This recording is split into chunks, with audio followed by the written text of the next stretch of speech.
عرض هذا الادنى و یقولون سیغفر لنا.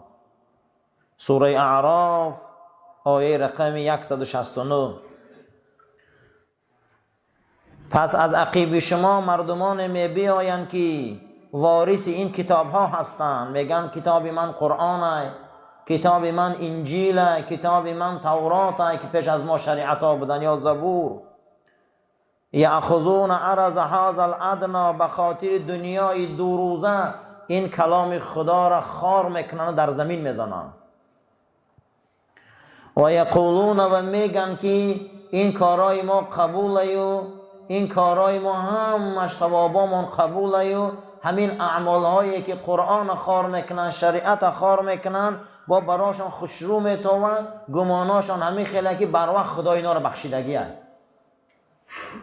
و معناه، معنی این آیت همین بده که انهم ورث الکتاب، انسان هایی که کتاب دارن، قرآن، انجیل و زبور و تورات، اینها عالما هستند که به خاطر دو روزه دنیای پست، به خاطر شهوت دنیاشان از حرام و حلال فرق نمیکنن و سخن خدا و کلام خدا را خار میکنن. رسول اکرم صلی الله علیه و سلم فرمودند هر عالمی که در پیش فاسق قرآن و شریعت خار میکنه، عرش خدا میجمه. سه چیز از زبان علما برآمدن، در عرش خدا میجمیده است. یک تاش همین بوده است که علما وقتی که فاسق تعریف کنن، عرش خدا میجمیده است. سه چیز در عرش میجمه. یکمش کسی که در این زمین طلاق به زبان بیاره و زنش سرته، عرش میجمیده است. دوم هر کسی که فاسق تعریف کنه. سوم هر کسی که عادت قوم لوط داشته باشه، بچه باز باشه. این حالت در عرش خدا میجمه. یک تاش همین بوده است که علما بیاین فاسقا را تعریف کنن، ای فاسقا وصف کنن و یک قیامت مرید فاسق جمع کنن. همین است که به خاطر ادنا، دنیای بی معنی شهوت فروشی کرده، حلال حرام خوری کرده، شبه خوری کرده، قرآن قطعی کلامش این آیت های نازنین میگیرن، در زمین میزنن. اینا کیا هستن؟ اینا کسایی هستن که هیچ ایمان به قرآن ندارن، قرآن خار کردن. قرآن فردا از روی اینها شکایت میکنه.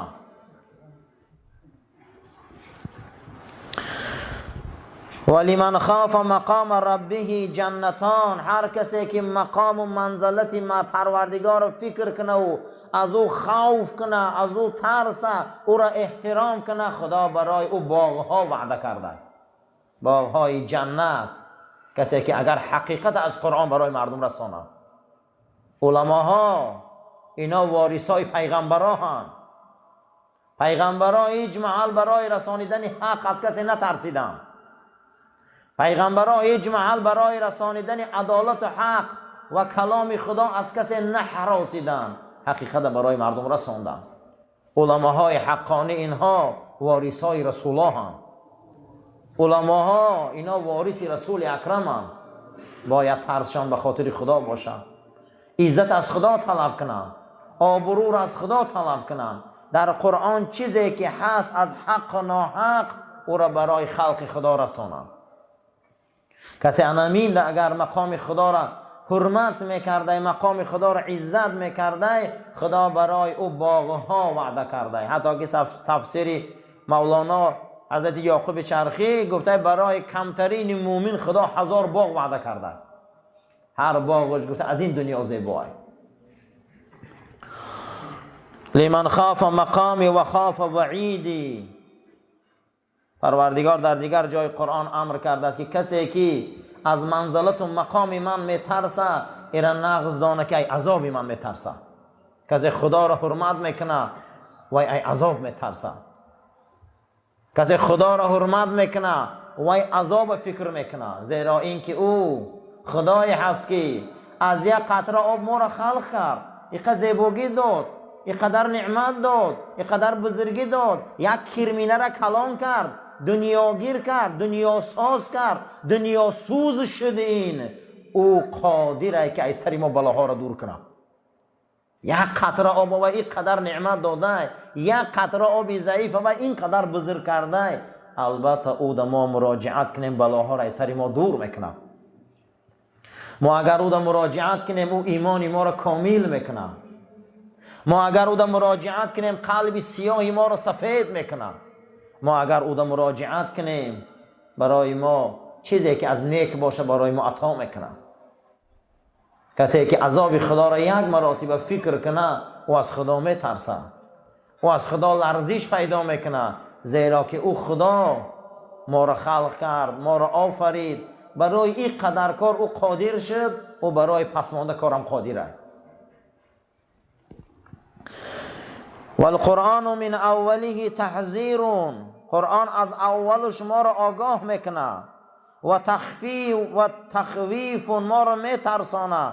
اما یک بار این عقل سالم، این آدمای سالم، این آدمای به عقل فکر نمیکنن، یک بار غمگین نمیشوند، یک بار این خوف در دل جا نمیکنن، مگر کسای این خوف جا میکنن که اونها مسلمانن، اونها مومنن، اونها میترسن. رسول اکرم صلی الله علیه و سلم فرمودند هر یک فرزند آدم قبر میجی قوم ترسانه، تا اگر قبرغه ها را از قبرغه این بر نگذرانه، قبرغه چپ بر راست نچسبانه، قبرغه ها را از قبرغه نگذرانه، قبر شما را رها نمیکنه. فرستاده خدا برای شما هم هست، گو برای من هم هست. این شوخی نیست، این حدیث گو برای هر فرزند آدم جقش قبر. حتی بینی شما را در یک روایت آورده در بجلکتان قبر نرسانه شما اجمال خلاص نمیشه. ولی ما نمیدانیم از مردن ما چی میدونیم؟ ما از مردن چی میدونیم که فردا کی میدونه نوبت من باشه؟ ما از مردن چیزی نمیدونیم. عذاب قبر حقه یا نه؟ پرسیدن منکر و نکیر حقه یا نه؟ قسم و خودمون نمیدونیم. حتی حضرت علی کرم الله وجهه گفتگی به دست که هر کسی که به چنگ عزرائیل مبتلا می شود به اندازه 300 شمشیر ضربه خورده زنده های. من یه آدم زنده را 300 کارچر در بدنش زنی گیره چخیلی می شود او انوی که علم حس میکنه. حضرت او پیامبر صالح پیغمبر علیه السلام یک روایت، حضرت ابراهیم علیه السلام یک روایت، حضرت ادریس علیه السلام یک روایت. عزرائیل گفتن که بیا یک بار جان مگیره گشته در بدنم انداز. وقتی گرفت حضرت ادریس گریخت، گفت چا کرد؟ گفت گمان کردم جانداری زنده را پوست کرده عزرائیل، خیالی کردم من زندم و پوستی تنم گرفتی. گفت با سبکترین مردن برای من امروز مقصد دیگر براه ماندم، من سبکترین مردن برای تو مقصد دیگر تجربه کردم، برای که به تو محبت و مهر داشتم. یعنی که هر انسان یک بار سوال ته که ما ای مردن چی میدونیم؟ این قرآن میگه یثبت الله الذین، حق است، ثابت است، قول الحق، قول ثابت که در این دنیا و آخرت ما را میپرسند. پیغمبر را پرسیدن که قول ثابت چیست یا رسول الله؟ گو کسی گو اشهد ان لا اله الا الله و ان محمد رسول الله و یه با در گورش هم 3 سوال میتیم. گو غیر او را چی؟ گو او را میپرسن. قرآن تحذیره، ما را آگاه میکنه، ما را از صراط میگذرانه، ما در لحد میپرسن ما را. و جاءت سکرت الموت بالحق، خداوند در سوره قاف میگه اکنون شیرینی و تلخی های مردن آمد. و ذالک، تاریخ نگاه کنی میگه ما کنت منه تحید، شما این مردن میگریخته نه که مکه وقتش آمد. از یک آدم گویی که میمریم تلخ کف میشود، لیکن کی هم دنیا در زنده یوخی؟ کی در دنیا ابدی میمونه؟ شما میگه این مردن میگریزه نه که می شیرینی و تلخیاش میبیو. و جاءت سکرت الموت بالحق، فرا رسید این تلخی و شیرینی های مردن. برای همین خوشا به حال انسان هایی که قرآن رو فهمن، این قرآن رو دانن، جقیش قبر فکر کنن، قرآن ثابت کرده است. حتی که قوم فرعون قرآن ثابت میکنه که هر نماز بامداد و نماز شام ما در فرعون و پیروان فرعون در گوراشان جهنم میدراریم. از این آیت هم دلالت میشه که عذاب قبر حق بده. هر صبح و شام میگه فرعون قدی پیرواش در قبرشان چی میدراریم؟ جهنم. خدایا قبرای ما را آباد گردان، خدایا قبر ما را روشن گردان. بسیار بسیار دهشتی وزبینه که قسمتی از علما ایره قیامت خورد میگن. قیامتی چی میگفتیم؟ قیامت خورد. این تحذیره، این خوفا را باید در قلبمون جا کنیم. کی میترسه؟ مؤمن بما فیه میترسه از این قولای قرآن. و تر الناس، مردم میبینی تو امروز گمان میکنی هدایت یافتین، گمان میکنی که نجات یافتین. یخرجون الحروف من مخارجها، نگاه میکنن که به تجوید خونده یا به تجوید. و یتناظرون علی خفضها، نگاه میکنن که مردم قرآن آوازش خوشروه، آوازش باریکه یا آواز عبدالباسطی داره. و رفعها و نصبها، ایجاش خونده است یا ایجاش او خونده است. و کأنهم یقرؤون الشعر من اشعار العرب، مردم در قرآن میخونن خیال میکنن که شعر عربی خونده استن. یگان تا اینها فکر نمیکنن که قرآن چی گفته است برای ما. کسی فکر نمیکنه اینا. اش اسلام میکنن، بیش اسلام میکنن، اوش اسلام میکنن و ایشا، اما نمیگن که قرآن چی گفته است. این قرآن چی حکم، کدام وصف کرده است قرآن. قرآن چی میگه امروز؟ الحمدلله رب العالمین. الحمد، تمام تعریف ها، تمام ثنا، تمام شکر حقش خدا داره. حق تعریف خدا داره میگه، حق دعا را خدا داره، حق طلب خدا داره، حق تعریف خدا داره، حق ثنا را خدا داره. همه چی میگه حق خدا هست. ای لله رب العالمین، اون معبودی هست که عالمیان تربیت میکنه، تربیتگری عالمیان. الرحمن الرحیم خدای هست که تربیتگری عالمیان هم باشه، این حکومت و سلطنت داشته باشه و با ظلم نداره. میگه الرحمن، ای با بخشنده های، الرحیم ای با مهربان های. بسیاری ما اگر مطلق راهبریت داشته باشیم نیمی مردم در میتیم، چی کارایی رو نمیکنیم. اما میگه این الرحمن الرحیم های، این بخشنده هم میگه من مهربانم. مالک یوم الدین، من پادشاه روز دینم، جزا، من پادشاه روز مکافاتم، من پادشاه روز قیامتم. فخر رازی میبیاره که چی در این دنیا پادشاه نیست او، و در این دنیا ملک نیست که خودش ملک روز قیامت گفته سای. برای چی میگه من پادشاه روز قیامتم در این دنیا نه؟ چی با؟ برای که در این دنیا واسطه های هست که ما را از خدا دور کرده گیه. باران مردم باران ای اور میدونن، نغز میشه میگه خدا پدر دختر رحمت کنه، میگه اگر داروی اون نمیشد نمیمردم. اما روز قیامت نه اورای، نه دخترای، نه امپولای، نه محتاب، هیچی نیست. میگه ای بنده دوجا واسطات را کور کرده بود، همو جدا من بودم تو من نشناختی. انا ایجا دیگه اگه اونتش نیستن بیاین دستگیریت کنن آخی. ولی این قرآن ما سطحش نمیفهمیم. این قرآن الله میگه اگر کوها را نازل میکردم کوها لخت لخت میشدن.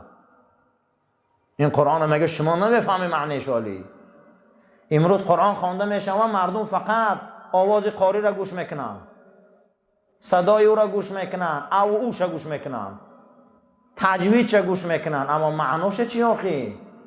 چی معنا رفته استای؟ چی معنا گفته استای؟ ما سلککم فی سقر. اگر شما را میپرسن چی سبب شد که تو سقر رفتی؟ این سقر چی بده؟ نام جهنم بده. لا تبقی ولا تذر، جای بده که گوشت و پوست نمیمونده، همه را میکندین، پوست میکرده سن آدم.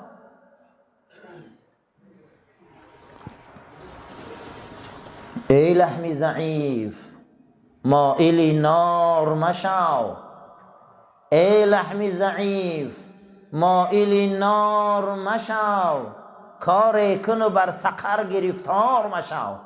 و ما ادراک ما سقر، سقر نداره از سود و زیان تو را خبر کرد خدا. خدا میگه همه را گفته اوخی فایده ضرر ره همه را نشان داده. در صحبت واعظان چو دیوار مشو. وقتی که امر معروف و گپ خدا و رسول میرن بعضی آدم ها رو میبینی خوام، ولی وقتی خواه میبیوی همقدر خواه میری که ولی صدها سال میگذره دیگه نمیخیزی. میگه بیدار شو، میگه چی گفته سیان یک تکان بدن تا که چی گپ رفته صدای دنیا. برای اهل شقاوت، برای اهل شقاوت دوزخ از ناری سوزانی. وصف جهنم در قرآن میرفت، حضرت عمر میگه از گریه را گرده هاش آب میشد.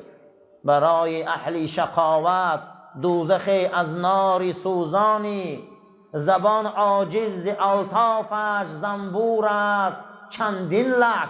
حضرت مولانا میگه برای آدمای بدبخت و روزخور شقی میگه تو دوزخ داری. این زبان میگه برای ذکر لطف او ای، این زبان برای خواندن قرآن ای. این زبان خدا برا کرده که نام او 99 تا نام پاکی او را تسبیح کنی. امروز تو ایره در دیگر کار میکنی، این زبان ها را پگه میگه انبور خطی میکشن. زبان عاجز ز الطاف است انبور است چندین لک. چرا امروز از داروی دردی خود نمیجویی؟ چرا امروز توبه نمیکنیم، بازگشت نمیکنیم؟ ماهی بازگشت رحمت بین، گناه و جنایت زده ایم، قلبمون تاریکه، رفتارهای بد داریم. چرا امروز از داروی دردی خود نمیجویی که آهن بر تنی ناپاک انبور است چندین لک. رسول اکرم شب معراج دیدن صلی الله علیه و سلم بدنهای آدما را به انبورا کلته میکنن. کیا بودن؟ و انا همونهایی بودن که دشمن رسول بودن. این دنیا دا اگر یک کس روه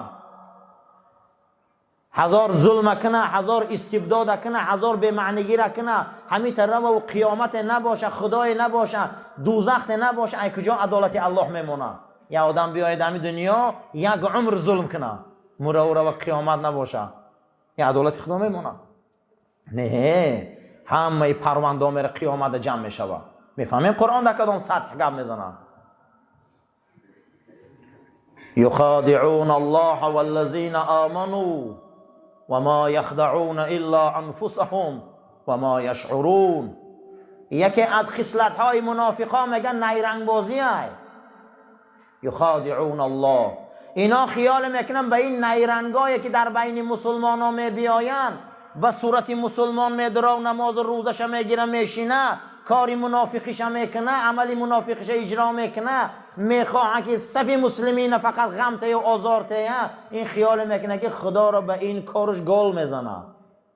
یخادعون الله، خیال میکنه خدا را گال میزنه. والذین آمنوا، و پشت مسلمان میبیایی، و لباس مسلمان میبیایی، و چهره مسلمان میبیایی، درون مسلمان دا میدرایی، تو خیال میکنی که اهل ایمان فریب میکنی؟ الا انفسهم، خدا میگه با خودشون فریب دارن، نمیفهمن.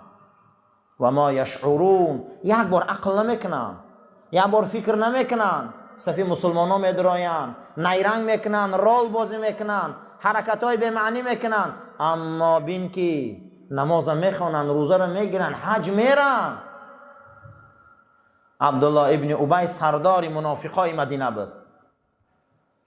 وقتی که پیغمبر وقتی مرگش تا خواهش کرد که پیغمبر گوی همون جلک شمان در روی کنه. عایشه مادر مونه که تهمت زد، انمی آدم بود. عایشه مادر مونه به زنا که تهمت زد، انمی آدم بود. وقتی مرگش تا فهمید که منافقه و گوره حضرت گوی همون جلک شمان در میداده باشه، با جناب پیغمبر جلکش دادن. جناب پیغمبر با جلکشان به عبدالله ابن ابی روی کردن.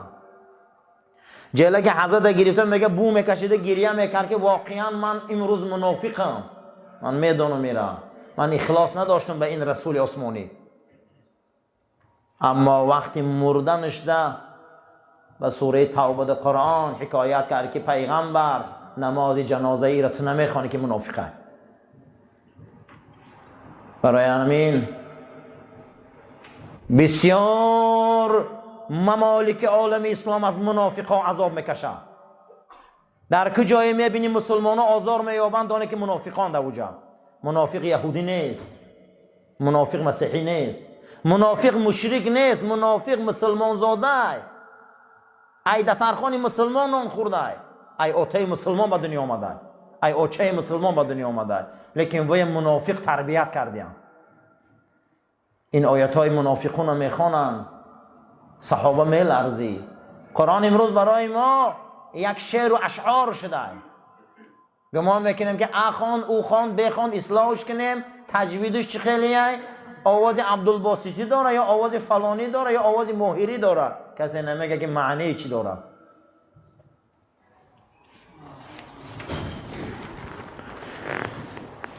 برای همین هر یک تمام عزیزا باید فکر کنیم و دانیم و این از یادمون نبراریم که قرآن معنیش فهمیم که قرآن کسی معنیش ندانه میلغجه، حیف میشود.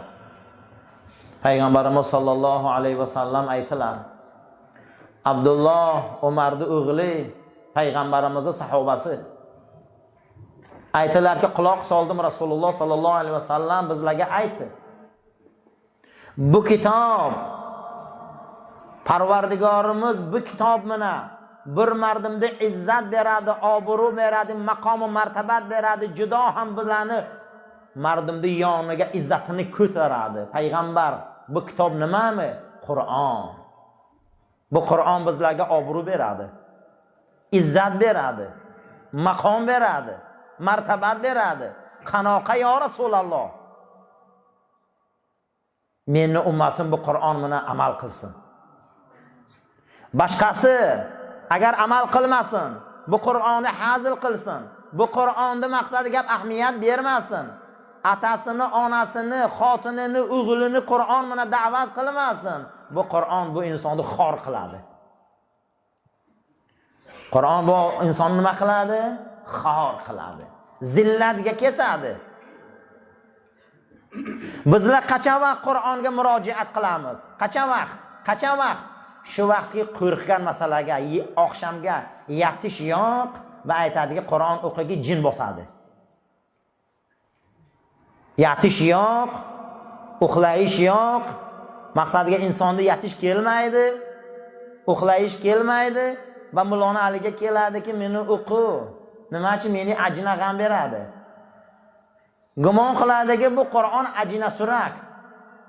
Bu Qur'on bizlarni programmamiz. Har inson Qur'on bilan yashasin, Qur'on bilan amal qilsin. Ajina nima ish qiladi buni yo'yiga? Shayton nima ish qiladi buni yo'yiga? Uyimizga Qur'on yo'q, xotinimizga Qur'on yo'q, balamizga Qur'on yo'q, Qur'on bilan axloq yo'q, Qur'on bilan tamiz yo'q. Bu aytadiki meni ajina g'am beradi, shayton g'am beradi. O'zimiz Qur'onni izzin qilamiz. Izzin nima? Qur'onni parcha-parcha qildimiz. Minchaga iymonim bor, minchaga yo'q. Minchasiga iymonimiz bor, minchasiga yo'q. Bu aytaman nima uchun musulmonlar bu dunyoga xor bo'libdi? Nima uchun musulmonlar maqsadiga alin kelmaydilar, munoqa qilmaydilar, munoqa bermaydilar? Musulmonda izzati yo'q. Oxi o'zini musulmonni Qur'oniga iymoni yo'q. Qur'on aytadi, Qur'oni yarmiga iymoni bor, yarmiga iymoni yo'q. Qanaqa Qur'on buni yordam qilsin? Payg'ambarimiz sollallohu alayhi vasallam aytdilar. Bir kun keladi, meni ummatim Qur'on bilan yashamaydi, amal qilmaydi, Qur'on bilan la'nat qiladi. Bu asta-asta bilan keladilar, Qur'on bilan amal qiladilar, Qur'onni yaxshi ko'radilar. Bu Qur'on bilan nima qiladi? Rahmat qiladi, bilan najot, ozodlik beradi, bizlarni xalos qiladi bilan. O'zimizga iymon yo'q Qur'onga. Qancha vaqt? Shu vaqtga qo'rqgan masalaga meni bir duo o'qi. Ishim maqsadiga o'rganmaydi. Ishimga barakat yo'q. Ishimda munoqasi yo'q. Namoz o'qimaydi. روزه tutmaydi, haromda harom bo'lmaydi, halolda halol bo'lmaydi, harom bilan halolda maqsad farqi qilmaydi. Biron gar Qur'onga amali yo'q, bu aytadi meni o'qiki ishim hech mana barakati yo'q.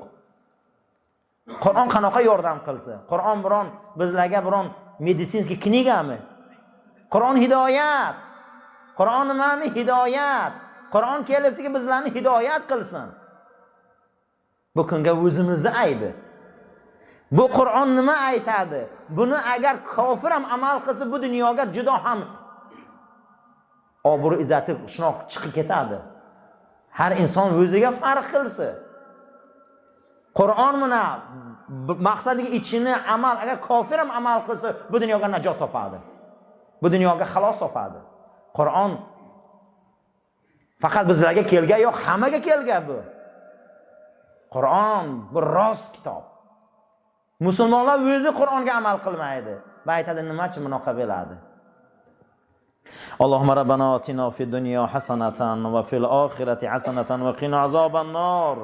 Va sallallohu taala xayri xalqi Muhammadin va ala ashabil ajmain. Parvardigor ibodati ma ra qabul gardon و ما را از آفات و بلاها محفوظ دار. عاقبت کاری ما را به خیر، ایمانی ما را به سلامت. یک برادرم در حق باباشان دعا طلب بدین خداوند اگر باباشان بیمار باشه شفاشان ته، اگر گذشته باشه باباشان جاش جنت و گرجه پر نور گردان. این جمعیت ما را برای راست هدایت کن. عاقبت کاری ما را به خیر، ایمانی ما را به سلامت گردان. آمین یا رب العالمین. ایجاتانی چگونه ای که نفس ما سه تقسیم است. یکمش شهوت، دویمش غضب، سومش عقل. بدن ما هم از سه چیز تقسیم است. یکم شهوت است، دویم غضب است، سوم عقل است. در بدن ما سه عنصر هست که بدن ما را اداره میکنه. از همون عنصرها، از همون میکروسکوپی که خدا خلق کردگی است، ما سه تاش گپ زدیم که یک تا شهوت بوده. بسیاری حالات دا میگن شهوت، انسان ها گمان میکنن که زن خلاص. نه، معنی شهوت کشیش. معنی شهوت چی بوده؟ کشیش. همین کسی که آب نوشید و شهوت داره، کسی که اوقات خورد و شهوت داره، کسی که تماشا را و شهوت داره. یکی از همین شهوت ها شهوت جنسی است که از همه شهوت وزبین همین شهوت است. دویمش غضب است. گمان نکنه که غضب آدما سرخ میشن و آدما زبان میگزن و آدما قهرآلود میشن، همین غضب است. نه، غضب هم در بدن آدم یا نیرو است. گاهی میشوه که ثواب است، گاهی میشوه که عذاب است. گاهی میشوه که آدم غضب میکنه برای ناموسش، گاهی میشوه آدم غضب میکنه برای دینش، گاهی میشوه آدم غضب میکنه برای حقش. این با ثواب است. در بدن آدم وقتی بیماری میدراید، این نقطه نظر علم اسلام و طب قدیم، نیروی غضب قطعی همون میکروبا مبارزه میبره. امروز نام او را ایمونیتت میگن. نام او را چی میگفتیم؟ معلومه اگه غضب چیزی خوب بوده، همون غضب قطعی همون مبارزه میبرده یا هلاک میشده یا همون را بیرون میکرده. کسی غضب نداره و یکمش که زندگی کرده نمیتونه. گمان نکنیم غضب کسی هسته که زبانش گزه و دشنامته و سرخ شوه. این نیست. این نامش در کتابای اخلاق با میگفتیم نائرة الغضب. چی میگفتیم نام ایران؟ نائرة الغضب، یعنی غضبی که اکنون میسوزانه همه جورا. نائره به معنای علاو. این نمود غضبش کفر است. به یک اندک غضب زندگی رو پاش میخوره. یک غضب قدی جوان مقصد گپ میکشه میره و محبس. یک غضبای بی معنی، یک غضب آدم کافر میشه. یک غضب در کار نیست. کل غضب در بدن ما یک ارگانی بوده است که این تمام نیروهای بیماری بدن ما را همین غضب قطعش مبارزه میبرده. همه آدمایی که ضعیفن، آدمایی که به حد به قوتن و یا غضباشون ضعیفه. دومین چیزی که بدن ما را اداره میکرده نامی چی بوده است؟ غضب. سومین چیزی که در بدن ما بوده است نامی عقل. عقل به معنای چه؟ ادراک، فهمیدن. من حاضر آدمای با عقلی گپا رو فهمیده استیم. اگر آدم به عقل باشه او در هیچ محل نه نماز فرضه، نه رمضان فرضه، نه روزه فرضه، نه چی دیگه. امام غزالی بدن آدم 3 تقسیم کرده، روزه را هم 3 تقسیم کرده. گفته ای همه چیزی بزرگ که در شریعت ما تقوا های. ای همه چیزی بزرگ در شریعت چی بده؟ تقوا. غضب و شهوت عقل در شریعت ما چی داره میکرد؟ تقوا. تا تقوا نباشه هر سینی داره نمیشود. اگر شهوت و غضب گپی عقل گوش کنن آدم میشه مسلمان. اگر غضب و شهوت گپی عقل گوش نکنن آدم میشه منافق، آدم میشه بدین، آدم میشه از درنده گنده. برای چی؟ برای که عقل بالای غضب و شهوت رهبر نیست. ماه شریف رمضان یگانه ماه بوده که عقل در بالای هر دی اینها رهبر میکرده. الحمدلله. ماه شریف رمضان یگانه ماه بوده است که ما را شهوتامون میکشه، غضبامون میکشه. همین غضب درسته در رمضان؟ شهوت درسته؟ نمیکنی. اکنون عقل بالا میرفته، عقل بلند میشده، عقل بالای هر دین در راهبری میکرده. انا همین میگفتن نامش تقوا. اولین کلمه که خدا در سوره بقره آیه رقم 183 گپ میزنه یا ایها الذین آمنوا کتب علیکم الصیام. آیه دوم آخر آیت لعلکم تتقون. شما این روزه بگیره، روزه فرضه تا اینکه شما به تقوا رسید، نفساتون اداره کنید، تا اینکه شما شهوتاتون اداره کنید، تا اینکه غضباتون اداره کنید. الحمدلله. الحمدلله که بدن ما اداره میشده با واسطه تقوا. اولین تربیت در اسلام ای تقوا سر میشود. اولین تربیت در اسلام ای چی سر میشده؟ ای تقوا. در یهودیت، در دین یهود اولین تربیت ای کجا سر میشود؟ دوست داشتن ملت یهود. تا ملت یهود نباشد تو را هیچ محل و یا در دینشان قبول نمیکنن. یا مادرت یهودی باشه یا حتما خودت باید ملت یهود باشه. در بسیاری جا آدم میپرسن که اول تو ملت نام میگیرن یا تو میگن اول مسلمانی یا نام ملت هم میگیرن. او انا میخیلن. تو اول میگن مقصد پیروی دین موسی یا یهودی. اگر گویی که پیروی دین موسی و یهودی نیست قبول نمیکنن. در یگان جای آیین یهود دعوت نیست. خاص دین برای خشونه، دینی و یا برای یک منطقه، برای یک ملت و برای هیچ که نیست. میگم ما جدا کرده های خداییم. حتی در قرآن داستان یهودی ها رو خدا میبیاره، میگه نحن ابناء الله. میگه ما بچه های خداییم. چی میگه هستیم؟ نحن ابناء الله، ما بچه های خداییم. و احباؤه، ما دوست های خداییم. همه چی برای ما درسته، غیر ما همه در خدمت ما. برای همین همه جا دیگه میریشه دووندگی دیگه. انسان ها میگم از زیر پای مودن، خدمت ما رو باید کنن. یگانه مردمی که خونشان و پوستشان همه بالا میدونن. در هر منطقه که دانه که ملت ایدین بالا دانستن این برنامه یهوده. اما اسلام ملت نداره. در یگان جای اسلام کلمه ملت نیامده. کجای اسلام در کلمه ملت بیایه این دینه. ملت ابیکم ابراهیم. خدا میگه ملت پدرتان پیروی ملت پدرتان ابراهیم باشه. میگه او چیه اون ملت؟ دین ابراهیم پیرو باشه. در اسلام کلمه امت های ملت نیست. کلمه چیه؟ امت. در همینجا چی مردمی هست؟ همش امت محمد صلی الله علیه و سلم. چی سرخ پوسته، چی سفید پوسته، چی سیاه پوسته. در کجایی که کسی گفت لا اله الا الله محمد رسول الله تمام برادر مونه. ما وی نمیگیم تو قزاقی، قرقیزی، ازبکی، تمام برادری ما. دین ما برنامه‌اش واسه بده یا یهودی ها. البته ما اسلام بسیار دینی بزرگه. اسلام یگان خون نگاه نمیکنه، پوست نگاه نمیکنه و یا اول خون نگاه میکنه با پوست نگاه میکنه. حتی در دیگر جاش وقتی که زکات تهیه شد و وقتی که صدقه یاردم تهیه شد برای مسلمان ها، یهودی های مدینه گفتن که خدای محمد کمبغل بوده صلی الله علیه و سلم، گفته که یاردم کنه کمبغلا را تا خدا خرسان شود. ید الله مغلوله، دست خدا گفتن کمبغل به شکسته بوده. اونها گفتن نحن اغنیا، ماها خیلی ثروتمندیم و این مسلمان ها قطعی خداشان خیلی فقیرن.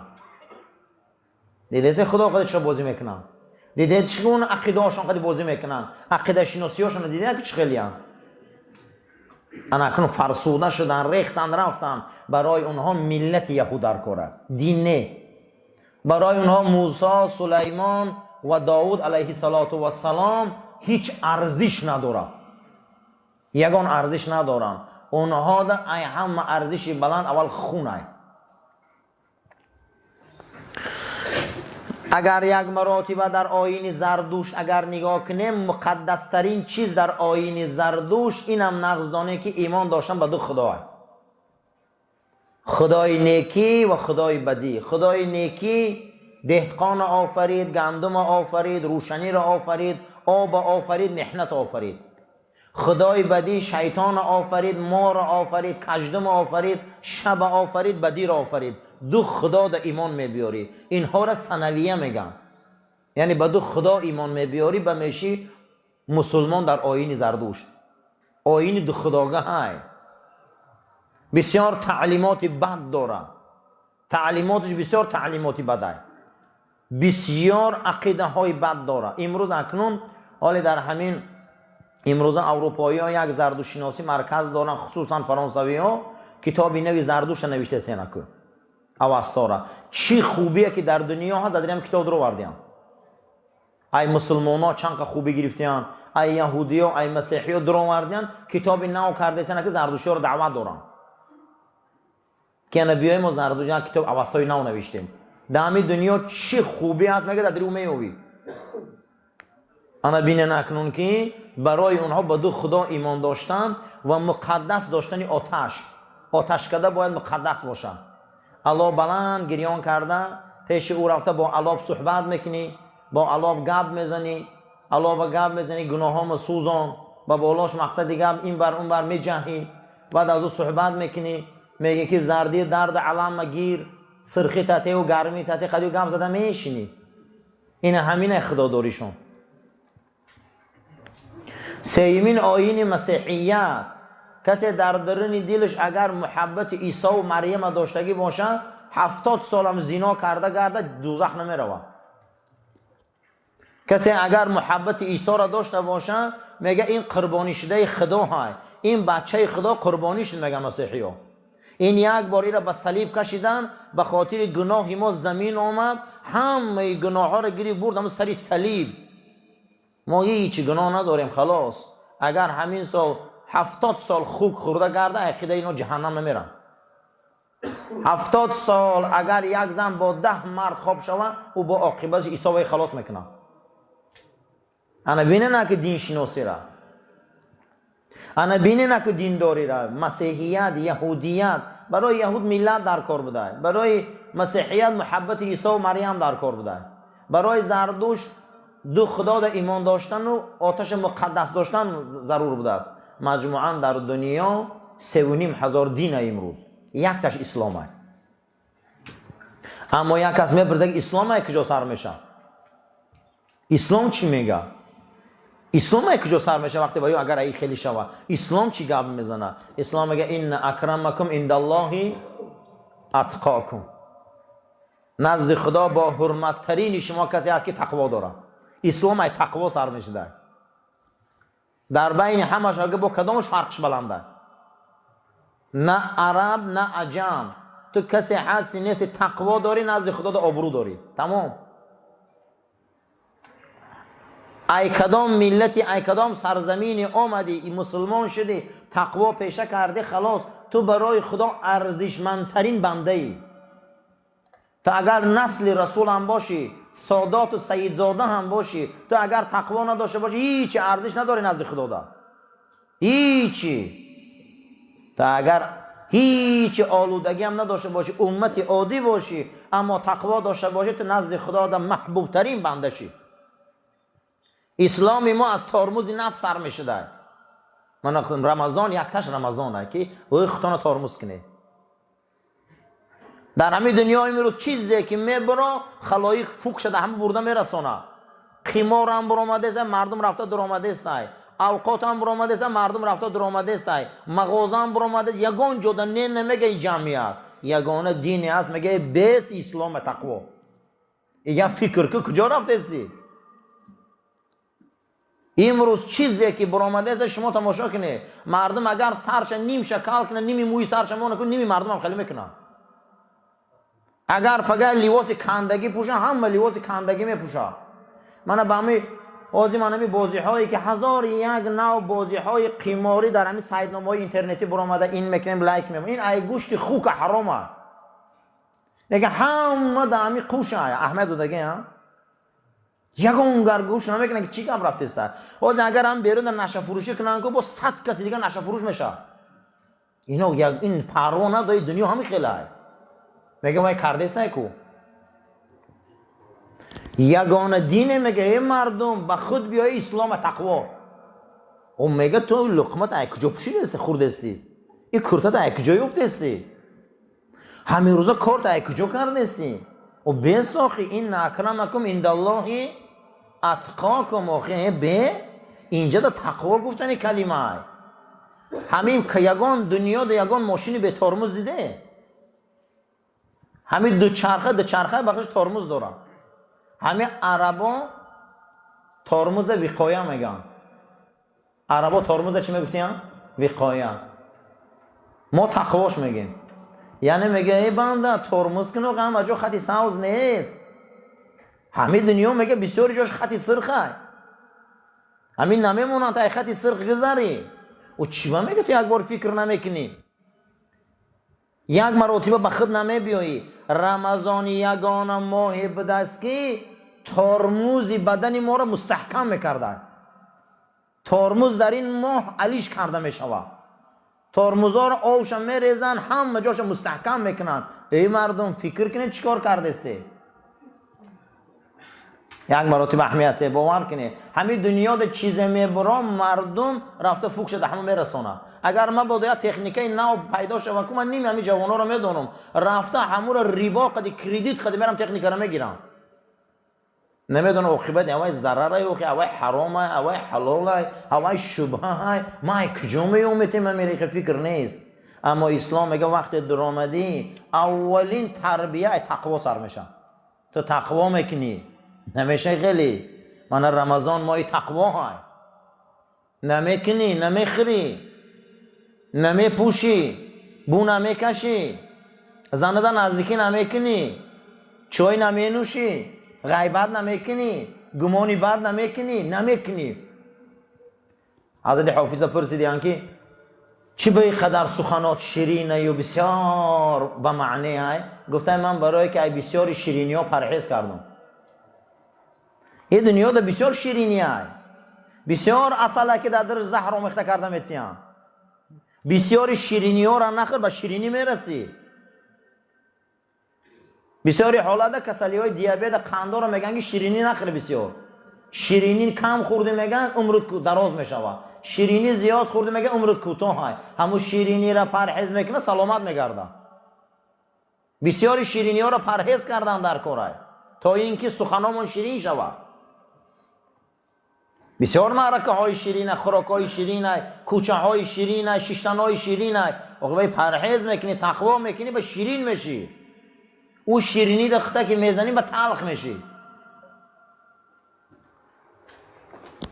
گفتم حضرت بیدل که این شیرینی سخن از کجا؟ گفتن از همون شبه که آبی نبات هم دادم. یعنی که از همون عشق خدا که من خوردم و همه عشقا رو فراموش کردم. بعضی شیرینی ها را ای بسیار شیرینی ها پرهیز میکنی. اینا تقوا میگن. رمضان نمینه کسی که تقوا کنه او را حرمت میکنن. همین دنیا دیگه چراغا که سرخ نمیگذاری هیچ محل تو را نمیقپن. آخه همین چراغا که سرخ خدا را هم نگذار همون هم حرمت که آبرو پیدا میکنی.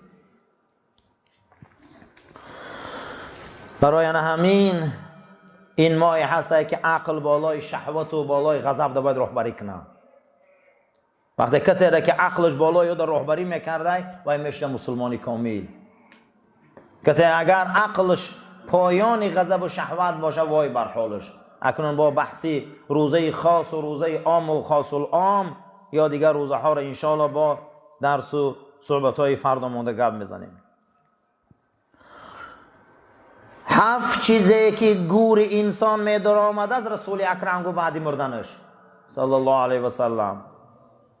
یکی از اونها او بنا مسجدن، کسی مسجد بنیاد میکنه، کسی مسجد میسازه، کسی آمده در مسجد خدمت میکنه، کسی سهمش در مسجد میمونه، این عملش فردا گورش میدره، این عملش فردا در گورش جنتش میشوه. دیگری رسول اکرم فرمودن صلی الله علیه و سلم او ورث مصحفا، کسی که برای مردم قرآن خریده میتیه، کسی که برای مردم سبب میشه که چاپخانه های قرآن میندازن، مسجدها دا آورده قرآن میمونه، خانه مسلمانان دا برده قرآن میتیه، هر روزی که قرآن ای را ورق زنن گور این روشن میشه. کسی که مصحف آورده میتیه، کسی که در دست مردم قرآن نبیاره میتیه. خوشا به حال آدمی که آدم ها را اگر قرآن خانی نشان تیه. نقل کردن که قاری عبدالخالق از دنیا گذشته، شاگرداش حساب کردیم 5000 قاری برآورده بوده. 5000 قاری. خوشا به حالشون. انا جنت، انا بهشت. 5000 حافظ کل قرآن برآورده بوده است. هفتمش او ترک ولدن یستغفر له بعد موته. هفتم همون فرزندی را که این پدر و مادر کلان میکنن در دامنشان، این فرزند اهل بسم الله و اهل نماز و روزه کلان میشه، در این ماهای رمضان شباش برای پدری مردگیش و مادری مردگیش دعای خیر میکنه. این دعا مثل یک ریحانه جنت در گوری پدرها میرسه. ابن خلیقان روایت میکنه که سری گوری پدرم رفتم، پدر من 1 هفته بود مردن، شب 6م بعد از او ذکر و استغفار کردم، در همونجا غنا مرده سری گوری پدرم ده. پدرم از گور میگه برآمده با چشمای سر دیدم شه، نه اینکه زمانی ضعیفی و پیریش، زمانی یاشیش میگه همین قدر پدرم خوشروه، میگم خیزم آغوشش کشم، میگه ایجام خسته نمیتونم. گفتم پدر چقدر خوشرو شدی، چقدر زیبا شدی، وقتی در وقت در لحد موندم تا ضعیف بودی، بدنت زرد بود، بیمار و معیوس بودی، چاکر که خوشرو شدی. گو از همون شبهای جمعه سوره ملک در حق من میخوانی میبخشی، خدا من خوشرو کرده. امروز با سوره ملک رد میکنم. من در کتابش ابن قیم جوزی در کتاب روح میبیاره، میگه انما سوره ملک هر شب جمعه میخوانی کو خدا فربه هم کرده، خدا خوشروم کرده، برزخ من جنت داده، در جنتم راحت دارم. که ابن خلیقان پدرش خوشا به حال بچه که در حق دعا میکنه. هر کسی که بعد مردنش بچه بسم الله الرحمن الرحیم داشته باشه خوشا به حالش. هر کسی که بعد مردنش بچه بسم الله الرحمن الرحیم داشته باشه خوشا به حالش. پیغمبرمون صلی الله علیه و سلم ایتلر 7 inson 7 narsa bor. Inson o'lib ketadi. Bu 7 narsa birtasi ham belgan vaqtiga qabriga kiradi. Qabrida jannat qiladi. Birinchisi ilm, ikkinchisi mardimga suv ol kelasa, uchinchisi mardimga choh o'zasa, to'rtinchisi mardimga maqsad bir ta nihol bog' qilasa, beshinchisi mardimga masjid qilasa, oltinchisi mardimga Qur'on sotib berasa,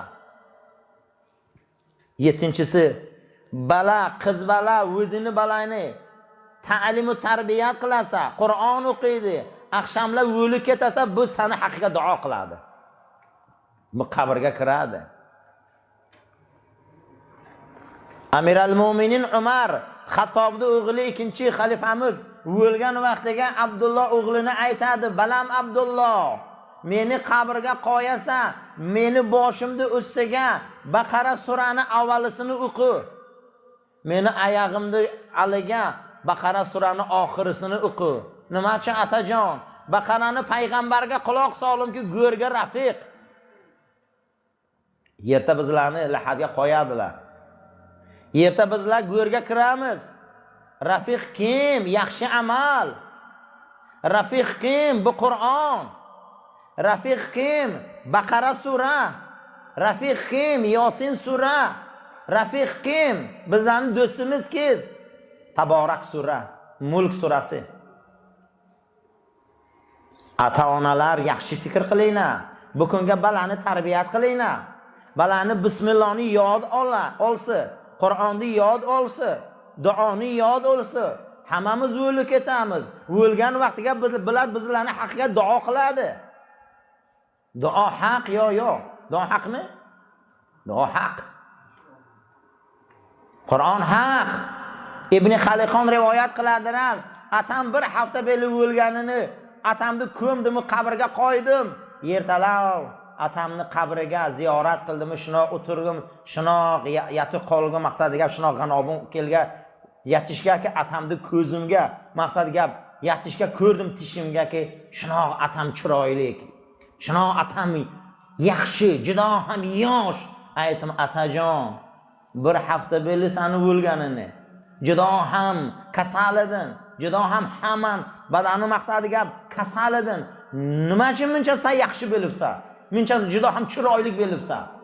Aytmaga atamki: "Balam, har juma oqshom meni haqimga Mulk surani taborakni o'qiysan, meniga Fotiha aytasan, meni Alloh shunoq yaxshi qildi.